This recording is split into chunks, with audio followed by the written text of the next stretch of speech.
యేసుక్రీస్తు నామములో మీ అందరికీ శుభములు తెలియపరుస్తున్నాను. ఈరోజు హోలీ ల్యాండ్ టూర్ యొక్క భాగంగా ఎరికో పట్టణాన్ని విజిట్ చేస్తూ ఉన్నాం. అప్పుడు విజిట్ చేస్తూ జక్కయ్య ఎక్కిన మేడి చెట్టు కరెక్ట్గా ఈ చెట్టు ఎక్కాడనేది అది మనకు చెప్పబడలేదు, కానీ ఎరికో పట్టణంలో ఉన్న మేడి చెట్టు ఇదే అన్నమాట.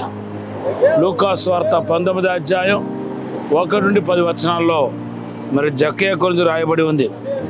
అయితే జక్కయ్యలో మనం చూసింది ఏంటంటే ఆయన చాలా లోపాలు ఉన్నాయి, ధనాపేక్ష గలవాడుగా ఉన్నాడు, ఇంకా మరి దేవునికి దూరంగా జీవిస్తున్నాడు. కానీ ఆ జక్కయ్యలో ఉన్న ప్రత్యేకమైన మెచ్చుకోదగిన కార్యం ఏదంటే జక్కయ్య లోబడ్డాడనే విషయం మాత్రం మనకు స్పష్టంగా అర్థమవుతుంది.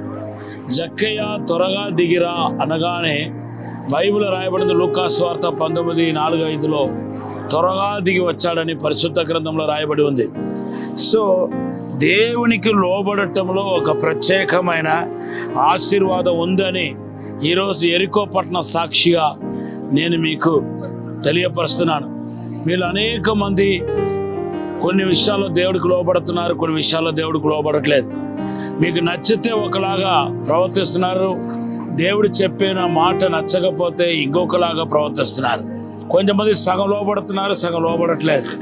కానీ ఈరోజు మీరు సంపూర్ణంగా దేవునికి లోబడితే కనుక ద్వితీయోపదేశకాండ 28వ అధ్యాయం 1 నుండి 14 వచనంలో రాయబడిన ప్రతి వాగ్దానాలు మీ జీవితంలో నెరవేర్చబడతాయి. నాకు నచ్చిన విషయం ఏంటంటే జక్కయ్య దిగిరా లేదు దేవుడు, జక్కయ్య త్వరగా దిగిరా అన్నాడు.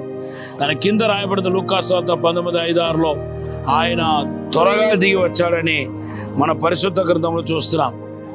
అలాగా దేవునికి లోబడటం వలన జక్కయ్యలో ఒక ప్రత్యేకమైన ఆశీర్వాదాలు కనపడుతున్నాయి. నంబర్ 1 ఏంటంటే is became friend of Jesus. యేసు ప్రభువుకు స్నేహితులు అయిపోయాడు. దేవుని బిడ్డలారా, యూదులు మరి పరిచయం కానీ ఎవరింట్లో వెళ్ళి పస చేయరు, కానీ ఒక స్నేహభావం ఉన్న వ్యక్తి దగ్గరికి పస చేయడానికి వెళ్తారు. యేసు ప్రభు జక్కయ్య దగ్గరికి వెళ్ళి వాళ్ళ ఇంట్లో పస చేయటం అనేది దేని చూస్తుందంటే విధేయత వలన యేసుకు స్నేహితులు అయ్యాడని చెప్పవచ్చు. రెండవది ఏంటంటే దేవునికి లోబడటం వలన దేవుని బిడ్డలారా పాపాన్ని జయించగలిగాడు. ఆయన ఎంతో కాలం నుండి మోసపూరితమైన ధనాపేక్ష పట్టిన వాడుగా ప్రవర్తిస్తూ ఉన్నాడు. ఎప్పుడైతే దేవునికి లోబడి యేసును మరి తన జీవితంలో అంగీకరించాడో, ఇప్పుడు నేను ఎవరైనా మోసగిచ్చి ఉంటే 4 రెట్లు తిరిగి ఇచ్చేస్తా అని చెప్పి పశ్చాత్తాపడుతున్నాడు. సో ఇక్కడ దేవుని బిడ్డలారా పాపం మీద తన ఎంతో కాలం నుండి ఏడిపించిన బాధ పెట్టిన అది విడిచిపెట్టని ఒక బంధకం నుండి పాపం నుండి విడుదల పొందినట్టుగా మనం చెప్పవచ్చు. మూడవది ఏంటంటే జక్కయ్య యేసును చూడాలని కోరుకున్నాడు. అయితే యేసును కలుసుకున్నట్టుగా మన పరిశుద్ధ గ్రంథంలో చూస్తున్నాం. చూసారా, అంటే దేవునికి లోబడేవాడికి ఆయన హృదయ వాంఛలను నెరవేరుస్తాడు, ఆయన ప్రార్థనలన్నీ ప్రభు ఆలకిస్తాడు. అంతేకాదు 4వదిగా మనం చూస్తే సంతోషంతో యేసును తన ఇంటికి స్వీకరించుకున్నాడంట. When we are obeying to God, మనం ఎప్పుడైతే దేవునికి లోబడుతున్నామో అప్పుడు మన హృదయంలో వెలబెట్టి కొనలేని సంతోషం, సమాధానం మన హృదయాన్ని నింపేస్తాయి. అంతేకాదు యేసు ప్రభు అంటున్నాడు, నీ ఇంటిలో నివసించాలని ఉందని. ఇంట్లో ఉన్న వాళ్ళందరికీ ఆశీర్వాదం అయిపోయాడు. విధేయత దేవునికి చూపించకూడదు.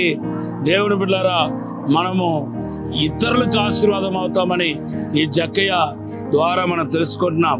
చివరిగా ఆయన ఆత్మీయ జీవితంలో పెను మార్పు కలిగింది. కేవలం దేవునికి లోబడటం వలన ఆయన ఆత్మీయ జీవితంలో పెను మార్పు కలిగిందని చెప్పటంలో ఎటువంటి సందేహం లేదు. ఈరోజు మీరు ఆత్మీయతలు ఎదగాలనుకుంటే ఎంత ఎక్కువ దేవునికి లోబడతారో అంత ఎక్కువ మీరు ఆత్మీయంగా ఎదగలుగుతారు. విధేయులైన వారు కనుకరించబడిన పరిశుద్ధాత్మని రాయబడి ఉంది.